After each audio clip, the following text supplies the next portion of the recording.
شک آ رہا ہے، شہوت آ رہی ہے، یقین ٹوٹ رہا ہے، ہمت ٹوٹ گئی ہے، نکد ہو رہا ہے، حقد ہو رہا ہے، حسد ہو رہی ہے، مذبذبین بین ذالک چل رہا ہے، لا الہ الا ہی کھڑا ہے یا لا الہ الا ہی کھڑا ہے، نہیں سنبھال پا رہا، نہ منافقتوں کو ڈیل کرنا آ رہا، نہ یہ والی پارٹی ڈیل کرنی آ رہی ہے، انذرتم ام لم تنذرہم لا یؤمنون، نہ چٹے منکروں کو ڈیل کرنا آ رہا ہے۔ اتنی بڑی تنوع کے اندر پروڈکٹ نہیں بننی انسان سے، اس کو بن نہیں رہی چیزیں، اس سے وہ منو سلوہ نازل نہیں ہو رہا اگر اس کے اوپر، تو سوچنے وہ حل کیا ہے، اس سے کیسے نکلے گا ایک انسان۔ اللہ تعالیٰ نے قرآن میں اس کے ایک آیت میں بڑے اصول دیے کہ یہاں سے چیک کر لے اپنا، غلطی ادھر ہی ہوگی تو یہ ہو نہیں سکتا کہ ایمان کا تقاضا پورا ہو، انتم الاعلون ان کنتم مؤمنین، اور غلبہ نہ ہو، یہ نہیں ہو سکتا، یہ ممکن نہیں ہے، یہ دلیل نہیں بنتی اس محل میں۔ مسلمان کبھی بھی نہ حصی لحاظ سے ہارنے کے لیے آیا ہے، نہ مانوی لحاظ سے ہارنے کے لیے آیا ہے، اگرچہ حصی ہار بھی جائے تو ذالک الفوز الکبیر، پھر بھی جسم جلنے کے بعد کریے وہاں، کیونکہ ان کا فلسفہ، ان کی سوچ، ان کا نظریہ جیت گیا اس نے۔ وہ مرے اور شہید بھی ہوئے تو اپنے ٹرمز پہ، مومن اپنے ٹرمز پر شہادت قبول کرتا ہے، اور وہ ہے اس کا عقیدہ، یہ توحید۔ تو اللہ تعالیٰ فرماتا ہے قرآن میں، لَقَدْ مَنَّ اللَّهُ عَلَى الْمُؤْمِنِينَ، انسانوں پر اگر اللہ کا کوئی احسان ہے نا، احسان، تو وہ یہ ہے کہ اللہ نے ان کے بیچ میں سے ایک رسول بھیج دیا، اسے وَلَا تَكِلْنِي إِلَى نَفْسِي طَرْفَةَ عَيْنٍ نہیں کیا، اسے اس کے حوالے نہیں کیا کہ تو خود ڈھونڈ لے رستے، اور عقل کے حوالے نہیں کیا اللہ نے، اگرچہ عقل فساد اور نفع کو پہچاننے کی کچھ حد تک طاقت رکھتی ہے، مگر اصل نہیں بنایا اس نے، عقل کو اصل نہیں بنایا، شرع پر مقدم نہیں کیا، ما انزل اللہ پر حوالے نہیں کیا انسان کو اس کی نفس۔ اللہ نے کہا احسان ہے میرا کہ میں نے مخلوق تخلیق کر دی، یہ احسان ہے، اگرچہ وَلَهُ الْحَمْدُ فِي الْأُولَىٰ وَالْآخِرَةِ، تو نہ بھی کر تو تب نہیں، جب کچھ بھی نہیں تھا تب بھی ہم تھی، جب کچھ بھی نہیں ہوگا تب بھی ہم تھی، ضرورت نہیں تھی، بنایا، اختیار دے دیا، یہ بھی احسان ہے، اللہ نے اختیار دیا، اس اختیار کے بعد پھر ایک احساس بھیجا وحی کی شکل کہ جب تجھے رستہ نہ ملے ان اندھیروں کے اندر، جب تجھے وہ تنہائیاں محسوس ہو رہی، گمنام ہو چکا، حق کے رستے کی شان ہی یہی ہے، نہ آگے کوئی ہوگا، نہ پیچھے کوئی ہوگا، نہ دائیں نہ بائیں کوئی نہیں ہوگا، یہ تنہائیوں کا سفر ہے، یہ گمنامیوں کا سفر ہے، وہ زندگی کیا جسے تنہائی نصیب نہ ہو۔ میرا نبی علیہ السلام 36 کی عمر میں اپنی حسین ترین اس دور میں جب پہنچ رہا تھا، 40 سال کی، 36 کی عمر میں اس نے دنیا سے علیحدگی اپنائی، کائنات کا سب سے بڑا لیڈر 36 سال کی عمر میں غار میں چلا گیا، وہ ضرورت تھی اس ٹائم پر، اس پاکیزگی کو، اس تنہائی کی ضرورت تھی، کیونکہ جنگیں آ گئے، اس سفر میں جنگیں، اور سب سے بڑی جنگ خارج میں نہیں ہوتی بیٹا، سب سے بڑی جنگ انسان اپنے آپ سے لڑتا ہے۔ تو کیا ہی زبردست مقولہ ہے عربی کا، من ادرک سیاست النفس ہی فقط ادرک سیاست الناس، جو اپنے نفس کی کلا بازیوں کو ماسٹر کر گیا اور اس پر غالب ہو گیا، جو اپنے نفس کی افراد تفرید کو ماہر ہو کے سنبھال گیا، جو اپنے نفس کی کلا بازیوں کو منہ دے گیا، جو لڑ گیا اپنے آپ سے، اور اپنے اندر کی سیاستوں کو، جو اس کے اندر حق کے رستے پہ، تصحیح کے رستے پہ، تغییر کے رستے پر، انقلاب کے اس رستے پہ جب وہ گامزن کرتا ہے، تو نفس جو اندر سے بدماشیاں کرتا ہے، جو اس کو سنبھال گیا، وہ لوگوں پر بھی راج کر جائے گا، وہ سمجھ جائے گا کہ انسانوں کی نفسیات کیا۔ تو اللہ فرماتا کہ میں نے بڑی بات ہے تجھے تیرے حوالے نہیں کیا میرے بندے،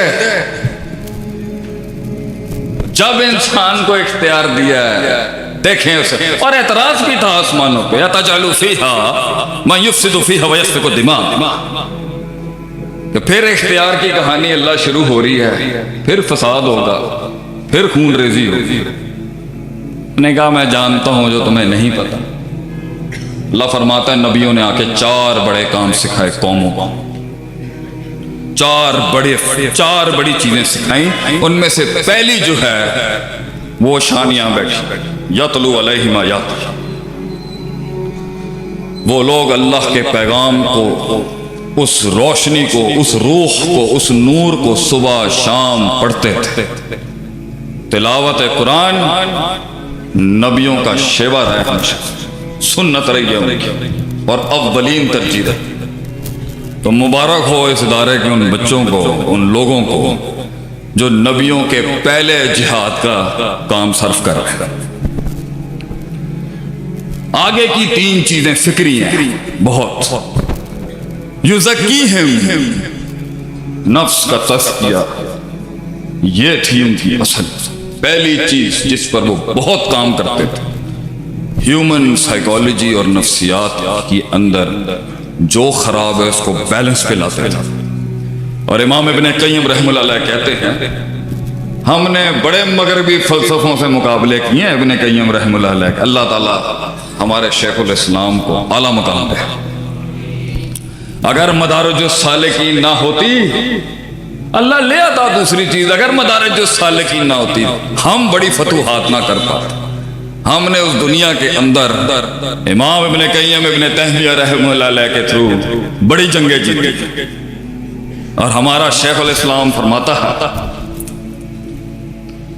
قدس اللہ روح کہ قرآن میں یزکیہم ویعلمہم الکتاب والحکمہ بھی ترتیب آئی ہے, اور ویعلمہم الکتاب والحکمہ ویزکیہم بھی آئی ہے.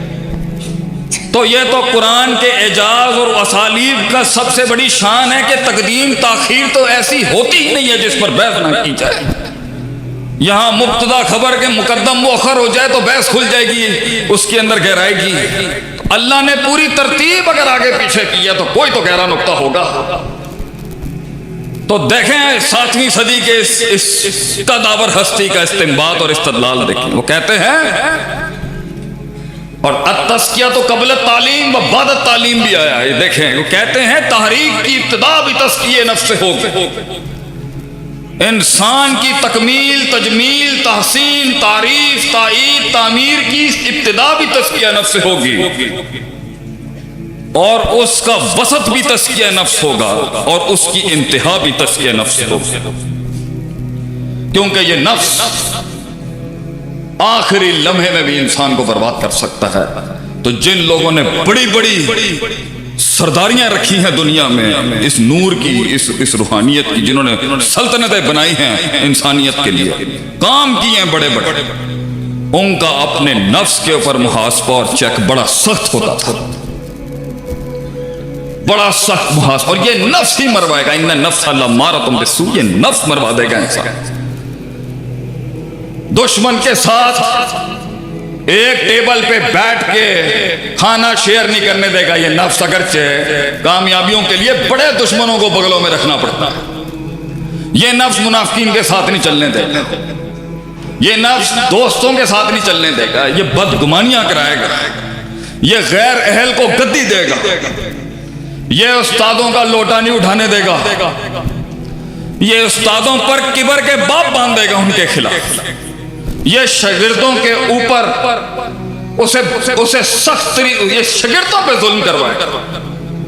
یہ وضع شیء علی موضعہ کی دھجیاں اکھاڑ دے گا کہ یہ دین تو انسانیت کا سب سے بڑا سبق ہی ہے, putting the right thing at the right place and the wrong thing at the right place. صحیح چیز کو صحیح محل پہ رکھنا اور غلط چیز کو بھی صحیح محل پہ رکھنا, یہ ہے دین.